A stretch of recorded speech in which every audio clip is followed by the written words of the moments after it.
की मुखिया और बहन कुमारी मायावती जी और मैं अपनी तरफ से भी आपको हार्दिक बधाई, शुभकामनाएं और सम्मान अर्पित करता हूं। धन्यवाद। जय भीम।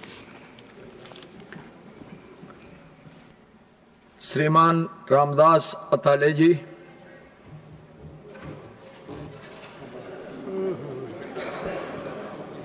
आदरणीय चेयरमैन साहब, जो मेरी पार्टी है रिपब्लिकन पार्टी ऑफ इंडिया, जिस पार्टी की स्थापना डॉक्टर बाबा साहब अम्बेडकर जी ने की थी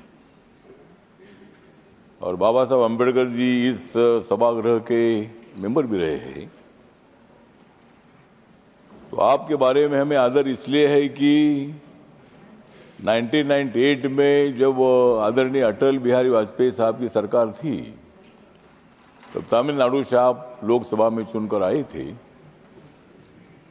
2 बार आप लोकसभा में चुनकर आए थे और मैं भी महाराष्ट्र से 2 बार लोकसभा में चुनकर आया था,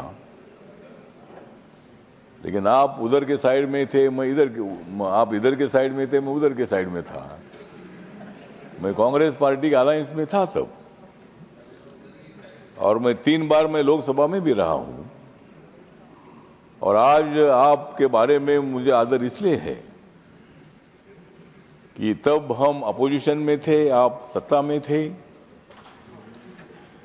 और आपकी और अपनी मुलाकात होती रहती थी। आपका स्वभाव बहुत अच्छा था। आप बहुत बड़े दिलदार नेता है और गरीबों के लिए बहुत बड़ी सहानुभूति रखने वाले आप नेता है। और इसलिए आज मुझे लगता है कि आज मेरा बहुत ही खुश है मन, आज मेरा बहुत ही खुश है मन, क्योंकि राज्यसभा के चेयरमैन बन गए हैं पीसी राधाकृष्णन।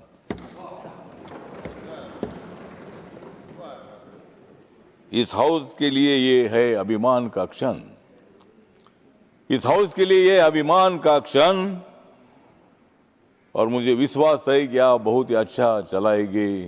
आप हाउस बहुत ही अच्छा चलाएंगे राधाकृष्णन। तो आप एक अच्छे आदमी हैं। महाराष्ट्र में जब आप राज्यपाल थे, गवर्नर थे, अनेक बार मैंने आपकी भेंट ले ली थी, अनेक बार अनेक विषयों पर मैंने चर्चा की थी।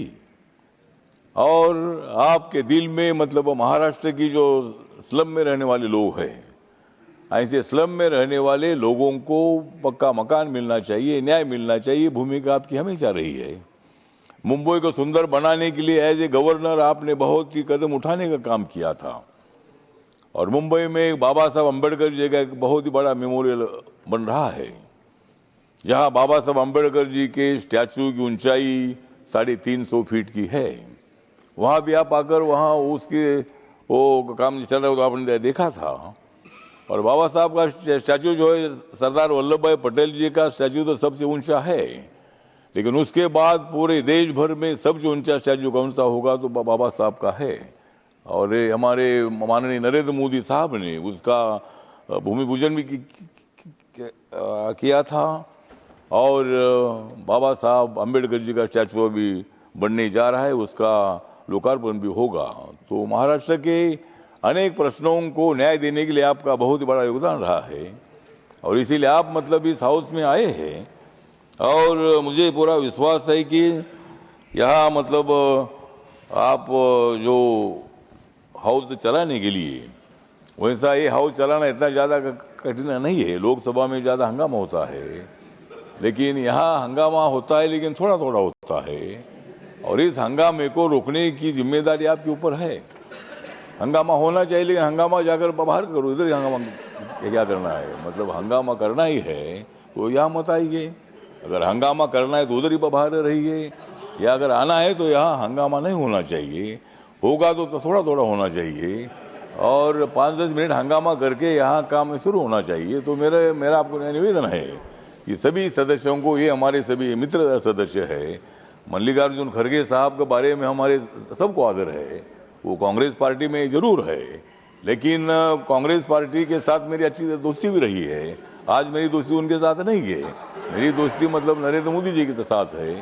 तो राजनीति में दोस्ती कभी भी होती है, लेकिन हम सब ने मिलकर लोकतंत्र को मजबूत अगर करना है। मुझे लगता है कि देश में खतरे में नहीं है लोकतंत्र, मुझे लगता है कि देश में खतरे में नहीं है लोकतंत्र। ये आपको देना होगा इन लोगों को मंत्र, मतलब ये मंत्र लोकतंत्र कभी खतरे में नहीं आ सकता है। बाबा साहब ने दिया हुआ या संविधान सभा ने, सेंट्रल हॉल में संविधान सभा ने मतलब ये संविधान बनाया, इतना संविधान बढ़ाए कि कुछ लोग बोलते हैं कि अध्यक्ष महोदय, चेयरमैन सर, कि इस देश का नेपाल होगा, इस देश का बांग्लादेश होगा, श्रीलंका होगा। मुझे लगता है कि भारत का श्रीलंका, नेपाल और बांग्लादेश नहीं होगा। हम चाहते हैं कि भाई श्रीलंका, नेपाल और बांग्लादेश का भारत होना चाहिए। मतलब उनको यहाँ कोई ऐसा नहीं हो सकता है, यहाँ ऐसा कोई आंदोलन नहीं हो सकता है। या बहुत आंदोलन हुए, खलिस्तान का आंदोलन हुआ है, किसानों का आंदोलन 1 साल भर चलता रहा। हमारा महाराष्ट्र में मराठवाड़ा विश्वविद्यालय को बाबा साहब का नाम देने के लिए 17 साल आंदोलन चला है। अनेक लोगों ने आंदोलन किया, सबको अधिकार है, लोकतंत्र में रैली निकालने का अधिकार है, मांग करने का अधिकार है। लेकिन यहाँ जब तक बाबा साहब ने दिया हुआ संविधान है तब तक अपने देश में इसी तरह का अराजक नहीं तैयार हो सकता है। और इसीलिए मुझे लगता है कि हम सब लोगों ने मिलकर संविधान कानून के मुताबिक हमें आगे चलना है। विरोधी दलों की भी बात सुनो, लेकिन उनकी बात थोड़ी सुनो, हमारी ज्यादा सुनो। और इसीलिए मतलब उनकी भी तो सुनो, सब भी सुनना ही है। तो इसीलिए मुझे विश्वास है कि आपको बहुत अच्छा मोदी साहब ने एक बड़ा जिम्मेदारी दी है और महाराष्ट्र से डायरेक्ट आप इधर आए हैं। और मतलब ये हाउस को चलाना इतना मुश्किल नहीं है, लेकिन हम आपके साथ हैं, आपको डरने की क्या बात है। इसीलिए मतलब हाउस अपने को अच्छा चलाना है। और हमारे मल्लिकार्जुन खड़गे साहब का भी कभी कभी सुनो, हाउस अगर अच्छा चलाना है तो अगर कुछ बोलना चाहते हैं तो उनका भी हम सुनने के लिए तैयार है। और हम सब लोगों ने मिलकर हाउस को अच्छा चलाना है, यही मेरी अपेक्षा है। आपका मैं धन्यवाद करता हूं। और आप मतलब यहाँ 5 साल तक रहेंगे, लेकिन मेरा खाली 3-4 महीना ही रह गया है। और मैं तो दोबारा मतलब मैं अप्रैल में मैं तो दोबारा आऊँगा, क्योंकि मुझे मोदी साहब और एक बार लाने वाले हैं। और 6 साल में यहाँ रहूँगा, और 6 साल में यहाँ रहूँगा, तब आप यहाँ नहीं होगे मतलब बाद में, मतलब मैं तो 6 साल यहाँ रहूँगा। लेकिन ठीक बात है, तो इसीलिए हम सब लोग मिलकर हाउस चलाएंगे।